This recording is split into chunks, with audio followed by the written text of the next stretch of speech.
jumpa lagi Tribuners dengan saya Eti Wahyuni dan saya Truli Oktapurba. Kita bertemu lagi di acara Selamat Sore Medan. Edisi Kamis tanggal 23 Desember 2021 ya. Dan Tribuners, kita sudah punya serangkaian, ada beberapa berita menarik peristiwa yang terjadi di hari ini di Medan sekitarnya ya Truli. Iya. Yang pasti informasi ini khusus kita persembahkan untuk Tribuners yang setia dengan Tribun Medan gitu ya Truli. Iya. Oke. Kok aku kurang agak apa ya apa? di sini ya, apa namanya? Ini agak baru suasana, tapi ini sudah edisi kedua kita dengan background yang baru. Oh gitu, iya.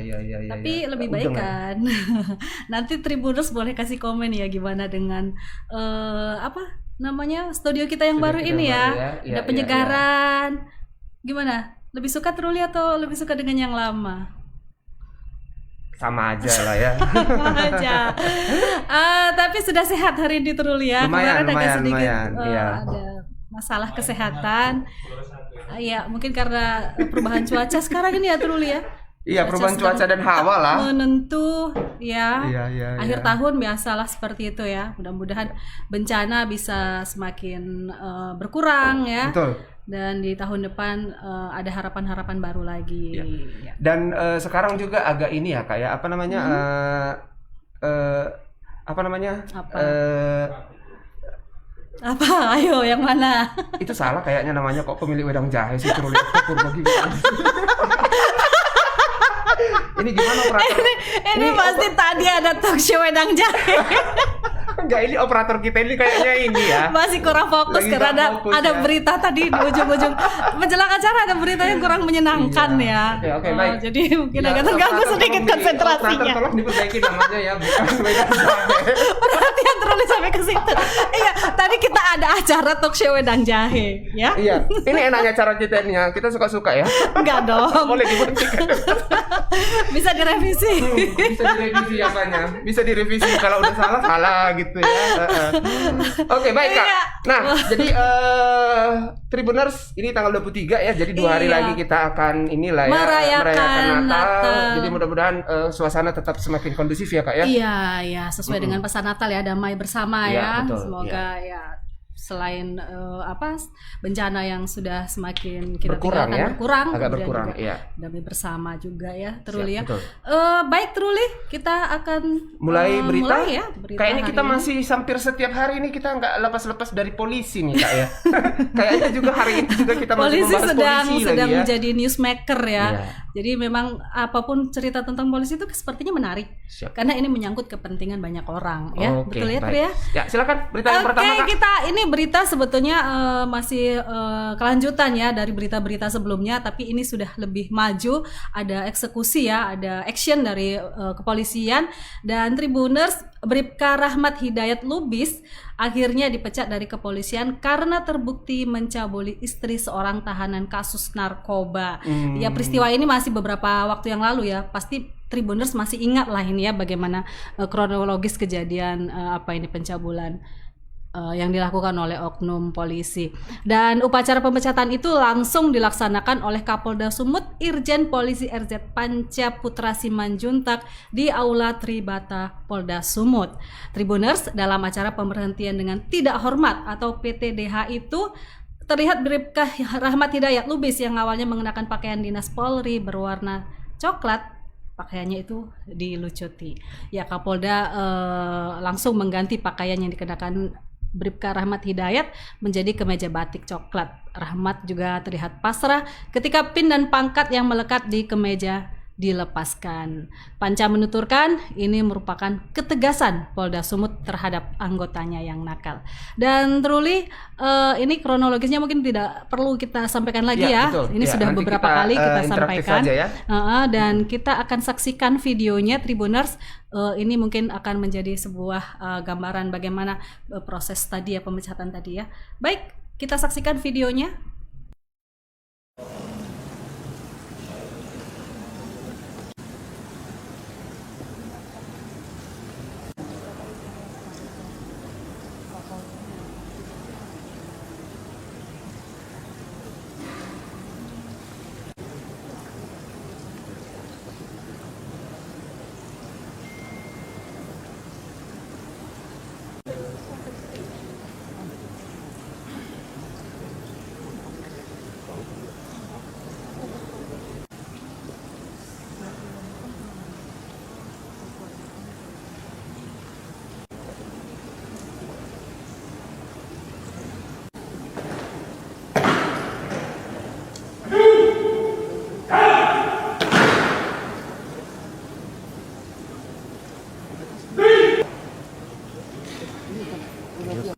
gua tuh kayak nanya terus. Kan Udah habis suara gua nih bro.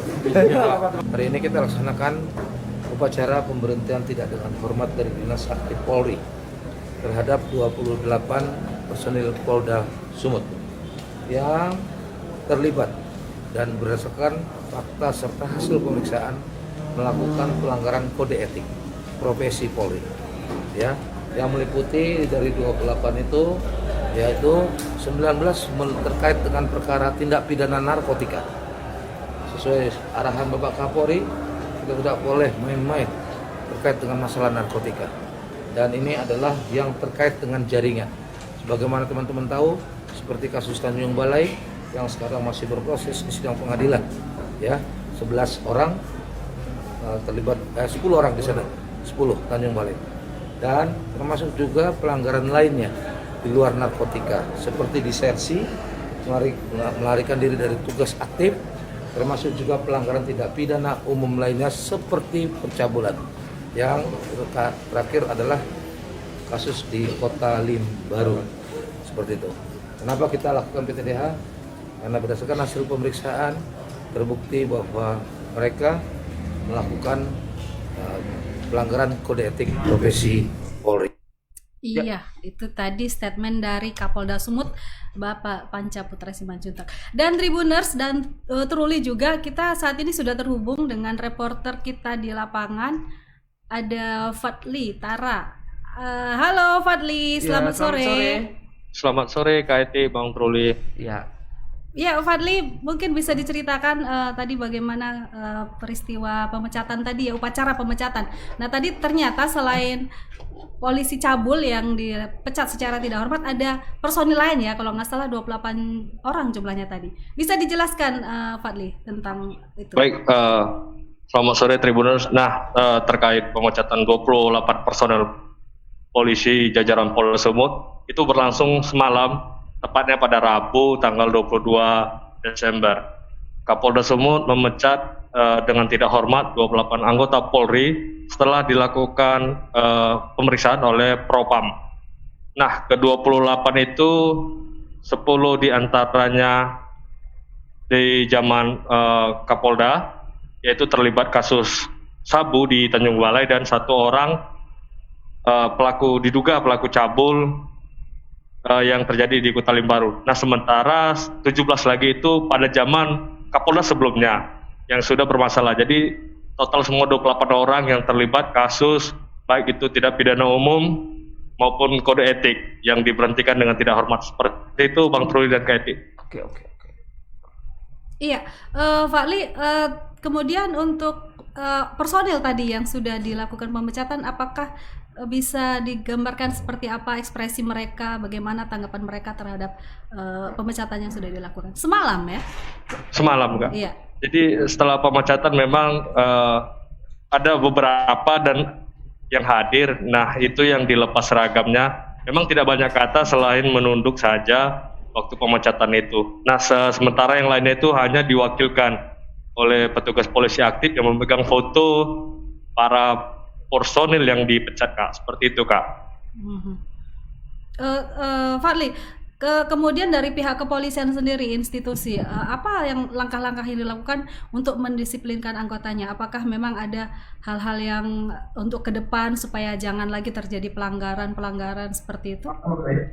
Ya, berulang kali memang Kapolda telah mengingatkan anggotanya agar tidak bermain-main, dalam tanda kutip, agar tetap kepada pokok pekerjaannya dan jangan coba-coba terjun ke pelanggaran-pelanggaran umum seperti narkotika dan pidana umum lainnya. Nah, untuk sementara yang kita dapatkan terkait kasus kepolisian yang dipecat dengan tidak hormat dengan tidak pidana umum itu tetap akan lanjut proses di persidangan, Kak. Seperti itu, Kak. Artinya mereka selain sanksi dari pihak kepolisian, secara institusi ya, akan ada lagi sanksi lain ya kalau itu menyangkut tindak pidana umum, begitu ya? Iya, seperti itu, Kak. Iya. Baik, terus mungkin ada? Ada ini tadi, ini mungkin Tribuners juga pengen tahu ini kalau ada acara seperti ini pencopotan gitu, apakah ada mungkin 1-2 kata gitu dari yang dikenakan sanksi gitu? Sepertinya tidak ada, Bang, Oh, karena tidak. memang di dalam aula itu hanya Kapolda sebagai selaku pimpinan Polri tertinggi di Sumatera Utara yang langsung berbicara dan menyampaikan pidato, Bang. Seperti itu, Bang. Oke, siap. Oke. Oke, baik, terima kasih laporannya. Mudah-mudahan ini menjadi momentum ya, Kak ya, buat Iya, mestinya ya di akhir tahun institusi Polri yang 2021. semakin baik ya. Iya, ini presidennya sangat buruk. Iya, ya Fadli? Ya, terima kasih Fadli. Baik, Kak. Selamat sore. Iya, Selamat selamat sore. sore. Ya. Jadi ini salah satu sikap tegas dari Kapolda ya dan institusi tentunya Iya, ya terhadap personil-personil yang nakal. Jadi memang ini harus ada sanksi seperti itu ke depan supaya lebih disiplin lagi sesuai dengan tugas dan profesinya. Baik. Oke. Ya, baik, Tribuners, ya Kak, kita lanjut ke berita kedua ya. Beredar sebuah video viral ini memperlihatkan seorang pria turun dari sebuah mobil Toyota Prado menghajar seorang pelajar di sebuah minimarket di Jalan Pintu Air di kawasan Kecamatan Medan Johor. Nah, dalam video tersebut terlihat pria mengenakan peci ditampar hingga ditendang oleh pengendara mobil berkaos putih. Nah, dari rekaman video yang diperoleh itu penganiayaan diduga terjadi lantaran pelajar yang mau mengeluarkan kendaraannya menegur sopir karena sepeda motornya terhalang ya. Ini gara-gara sopir. Banyak kali memang Iya. kejadian-kejadian karena tengok-tengokan lah, karena Dari ditegur pandangan mata ya. gitu ya. Ya. Nah, kemudian pria itu pun naik pitam dan langsung menampar pipi sebelah kanan pelajar. Menurut saksi mata di lokasi peristiwa terjadi pada Kamis 16 Desember Iya, 2021 ya, sore-sore hari. Nah, kita lihat seperti apa videonya yang sudah disiapkan oleh tim Selamat Sore Medan. Nanti kita akan berinteraksi juga dengan reporter kita di lapangan. Silakan di videonya bersama-sama.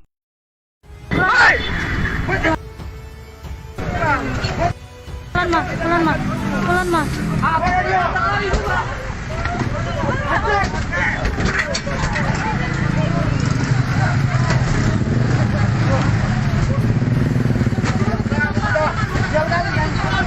Nama saya Dodi Faisal.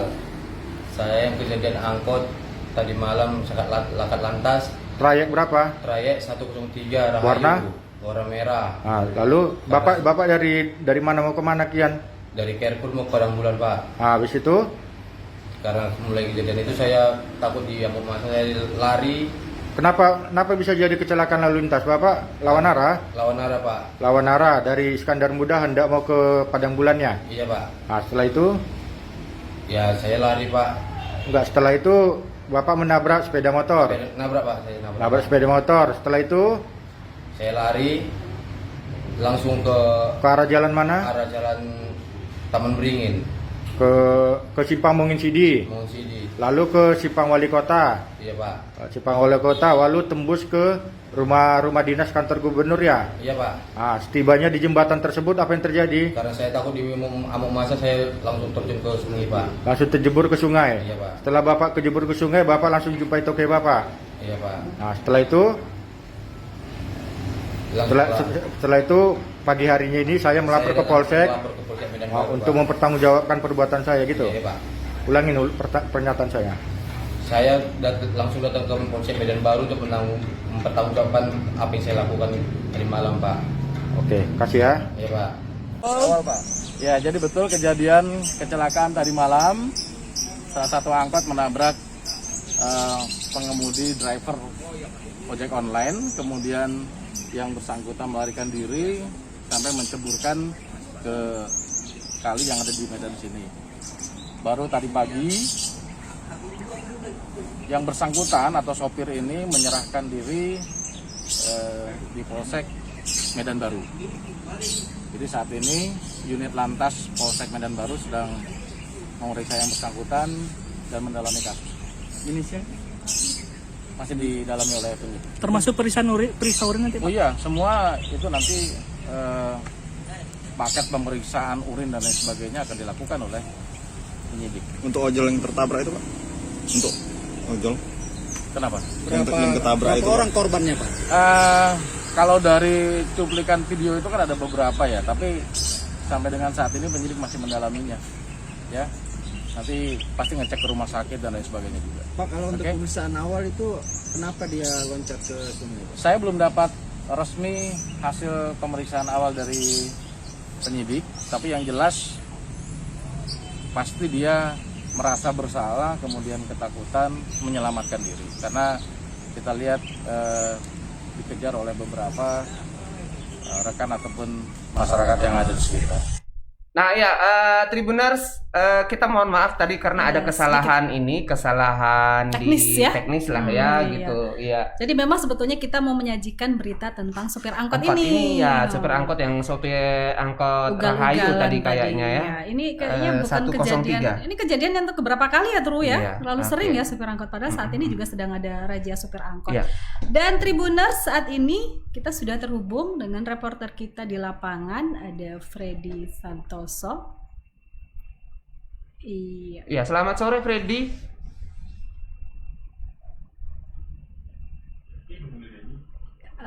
Freddy, kayaknya belum terhubung ya. Sedang ya, Selamat sedang sore, dicoba Freddy. oleh operator. Selamat sore Freddy, apakah mendengar suara kita?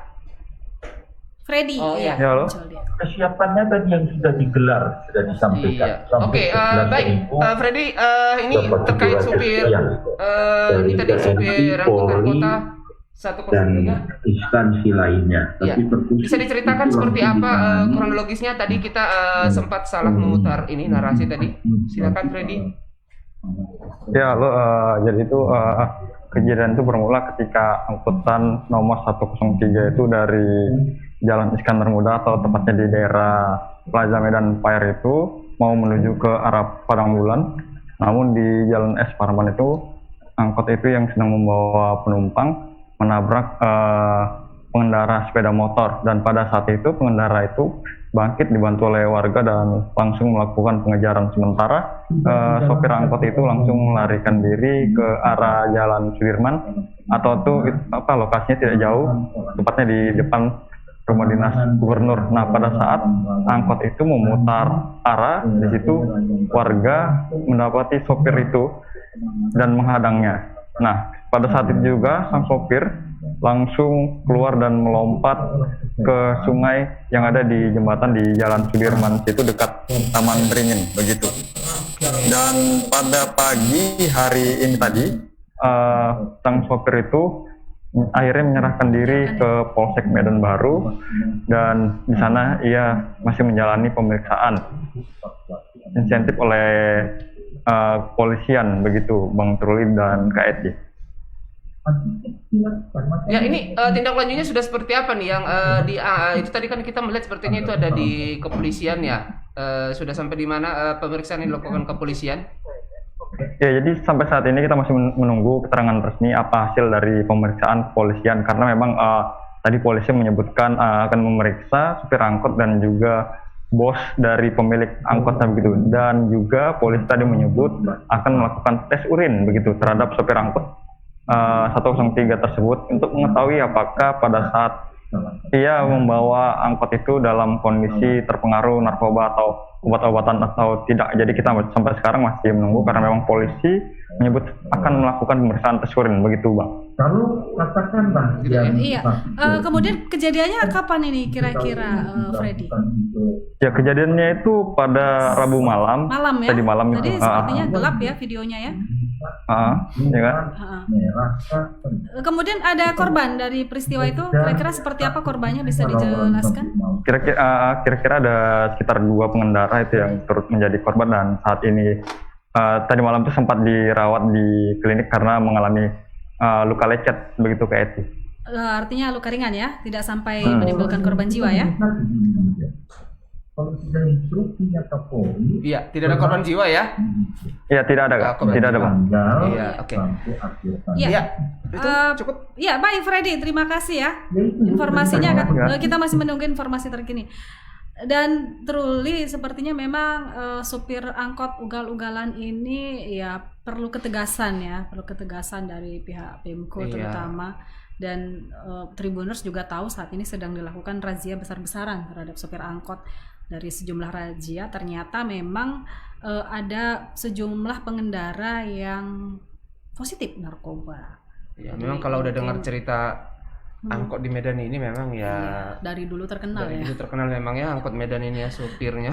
Tapi ya mudah-mudahan semakin ke Ya, depan mestinya semakin ada baik ketegasan ya. lah ya. Oke. Walaupun terkenal apapun, mestinya aturan tetap ditegakkan.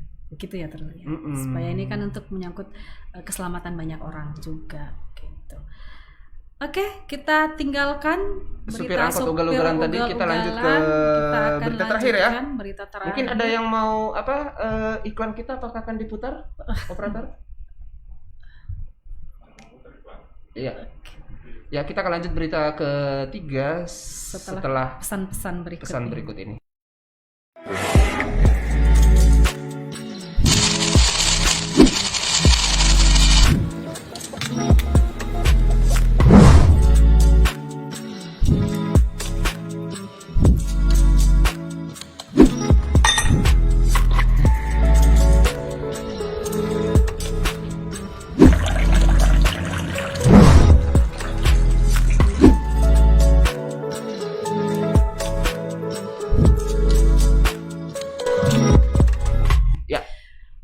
Cafe so strong gitu ya. Silakan dicoba.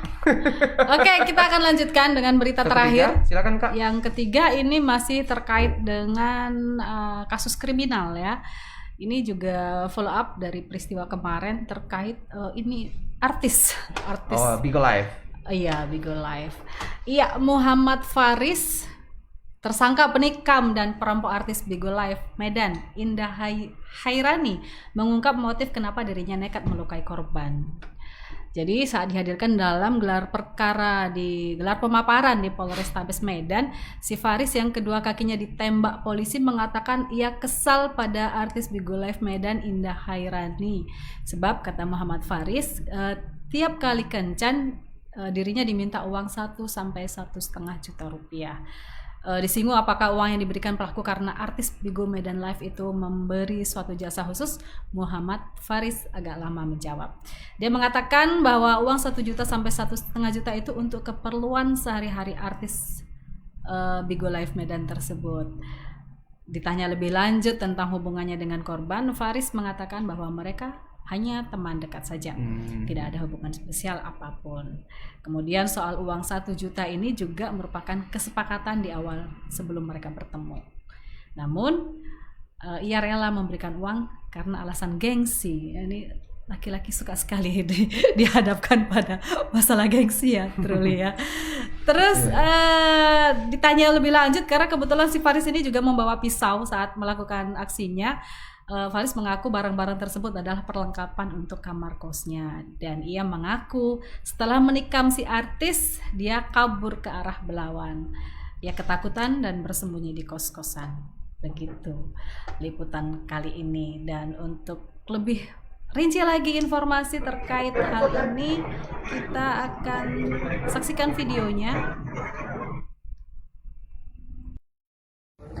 Sejahtera bagi kita semua yang saya hormati rekan-rekan media, Pak Wakasat, Kanit Pidum, Bu Kasubah Umas. Sore ini kami akan melaksanakan get press release kasus pencurian dan kekerasan dengan modus menikam korban dan membawa lari mobil korban.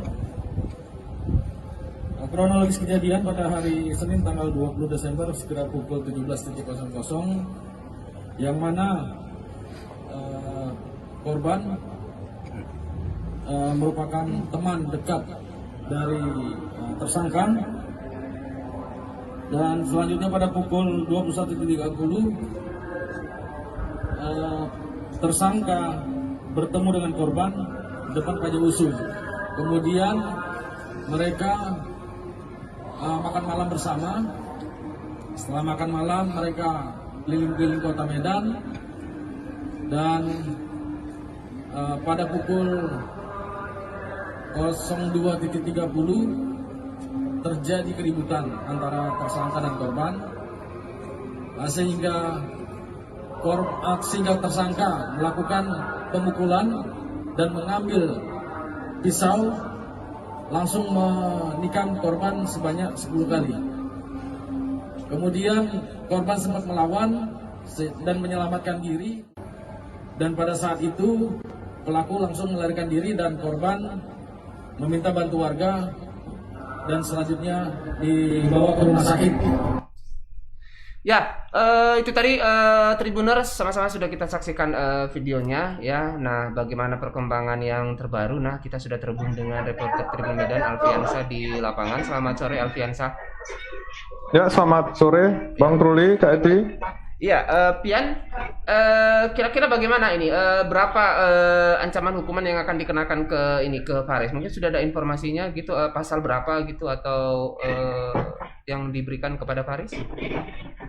Ya, untuk ancaman penjara, pelaku ini terancam hukuman 12 tahun penjara, Bang, akibat perbuatannya tersebut. Selain itu juga pelaku ini ditembak kakinya oleh petugas karena pada saat ditangkap, menurut pengakuan petugas, dia sempat melawan dan ingin melarikan diri, Bang. Oke.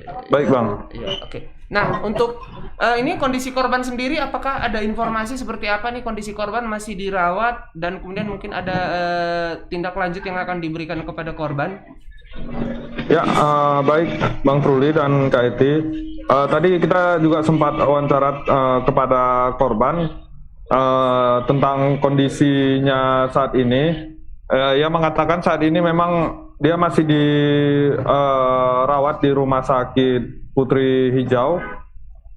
Namun kemarin dia kan sempat positif tes hasil swabnya. Namun setelah negatif dia sudah dipindah kamar. Namun kondisinya dia mengaku masih